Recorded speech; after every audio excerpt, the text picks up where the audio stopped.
Shawn आगे ले पकड़ते हुए 4 रन और जोड़ लीजिए।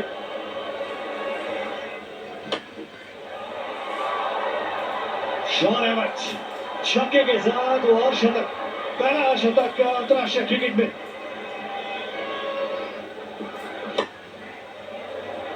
चार रन छोटी बाउंड्री है ऑफसाइड पे। इस बार फिर से लेकिन रोकेंगे गेंद को नहीं, मिसफील्ड हो गई वहां पे और एक चौका मिलेगा। इंडिया 77 रनों की साझेदारी को थोड़ा मुआवजा मिला।